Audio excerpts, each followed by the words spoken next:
And salut, I am the Rasta Witch.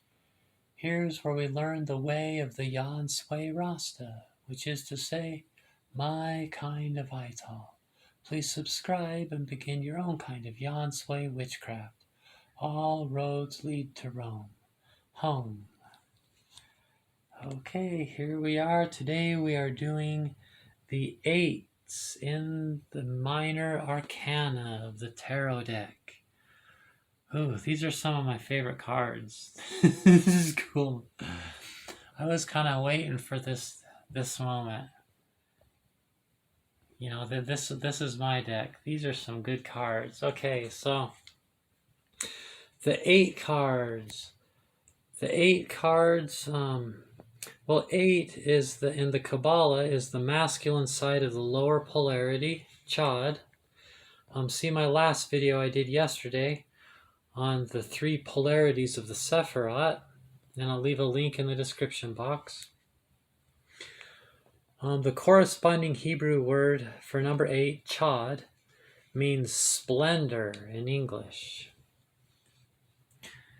The splendor of the mind, because Chad it's a intellectual energy, a logical energy. What would things be like without logic, and how splendid is it when it's part of the process? It's the 8 cards are about feeling empowered and going with the flow.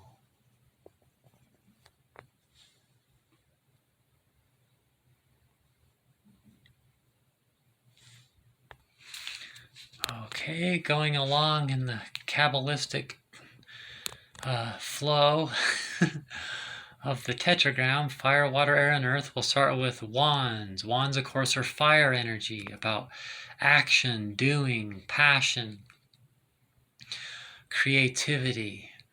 It's a very masculine energy. See, that's why it's usually like reds and oranges and yellows, and of course Chad's color's orange. Okay, so here the 8 of Wands is Mercury and Sagittarius, and it is the card of swiftness. Both Mercury and Sagittarius imply qualities of mental speed. Mercury is the quicksilver of the mind, and Sagittarius is the questing spirit that takes off in any direction. So you can see here in the Lord of the Rings card, it says Gandalf speeds through open country, riding Shadowfax, bringing hope. His horse is called Shadowfax.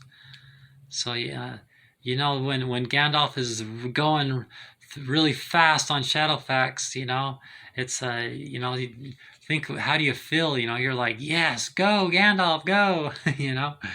Your ideals will rapidly become real. The action around you is fast and skillful. Take off, hoser, eh? Travel, it's a directed energy. With a cautious approach and thought, with thoughtfulness and awareness, you will surmount the competition. Shadowfax, Gandalf's horse. Think about it. The quicksilver of the mind. This card can mean send the message. Send the text. Say the message. Approach the goal. It's unstoppable. But the momentum can be uncomfortable. So let it be. Let it be. Let it be. You're no longer stuck. So get ready and get with it. Sail away, sail away. Be direct in your expression. The Cupid arrow has hit its target. Okay, now we are on the 8 of Cups. So look at the cards, the 8 of Cups. They all have that like not so much that one, but they all have that. It's a watery card. Cups are water. It has like a nighttime. It's energy, you know. It's Saturn in Pisces. You know, it's the card of indolence. Pisces is about creative inspiration and psychic abilities, but Saturn is restrictive. So this card is the depressing feeling that nothing is worth doing. Perhaps it is time to look for something more meaningful, accept and move on. So if you look at this card, I just like the imagery of this, you know. So you've got 8 cups here. 1, 2, 3, 4, 5, 6, 7, 8. 8 cups there, and this, here it is. This card's sailing off at nighttime. You know, sailing away like that. Like I said, it's time to accept and move on. You know, venture into unexplored territories for deeper fulfillment. You are more productive behind the scenes. So you can see the card that, like, why didn't they go in the daytime? You know, they're going in the nighttime when no one can really see them. It's a humble card and a modest card, you know, but it's unique. They have something unique and important to do. You know, it's time to liberate, leave material success for something higher. Someone journeying from place to place. Your work is done here. Follow your heart. It's the call of the wild. Connect with the moon. Okay, now we go to the 8 of Swords. Swords, of course, is air energy. It's the mind and states of the mind, intellectual thinking. And of course, 8 is also that, thinking intellectual, you know. So this card is Jupiter in Gemini.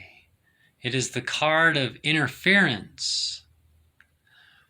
Jupiter brings expansion to the mental realm of Gemini. Gemini is an air sign.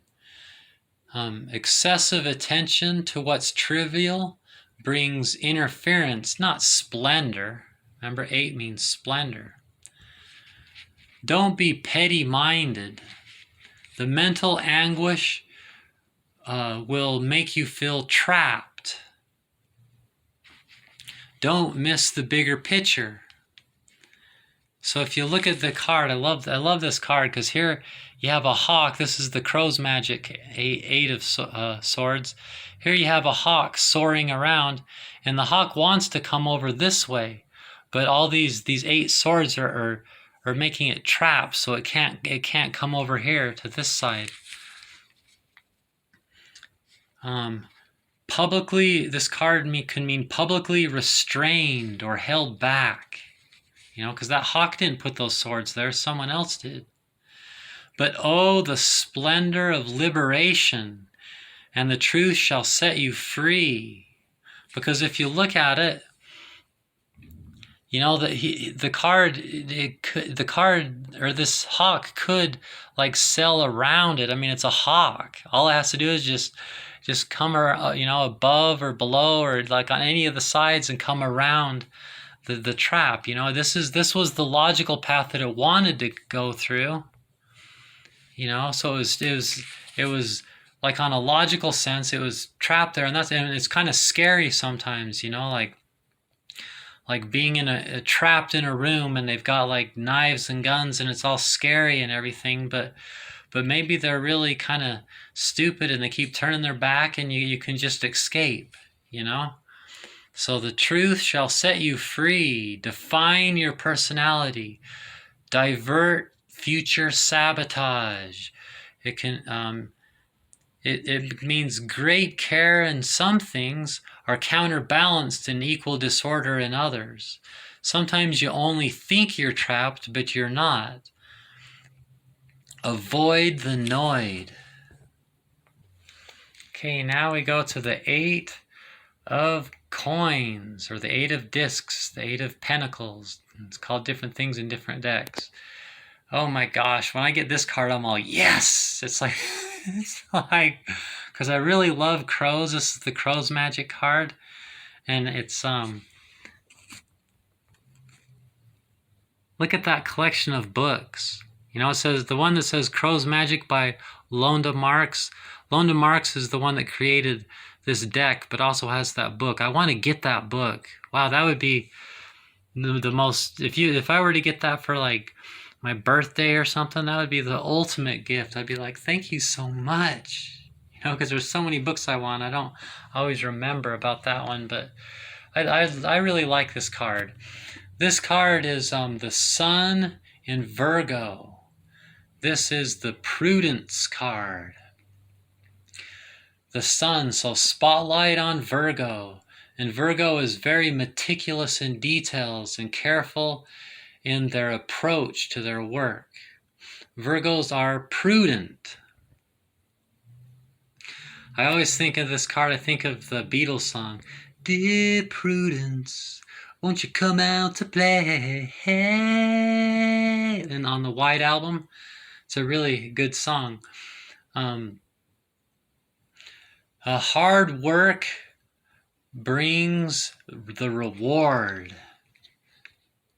Good fortune and money, determination to improve through practical steps. So if you look at the card, you know, it says knowledge and insight, and it has all these books, you know. Sometimes it's time to stop and study and you know, learn your craft, learn your skill, you know, and you know, assuming you're that kind of a person that fixes those kind of problems by studying, you know. But it wouldn't have to just literally mean studying, you know. I just like books and studying myself, you know. It's learning a new skill through study, you know, but maybe that's watching YouTube videos or going to a friend that's good at that and learning a new skill, or even just honing your skill just through doing it, you know. But this book can also mean being dormant or lethargic or shallow, you know. Like I said in the Beatles song, Dear Prudence. Dear Prudence, that song's about the Beatles went to the Maharishi. You might know that side of the story, and they really got into Eastern philosophy, and there was a bunch of famous people that were studying with the Maharishi at the same time, and one of the people in their group was a woman named Prudence. And it's all, Dear Prudence, won't you come out to play? Yeah, she wouldn't come out of her tent. All she would do is just stay inside and study all the time, you know. She was dormant and lethargic and shallow, you know, and they're saying, come out and play, you know.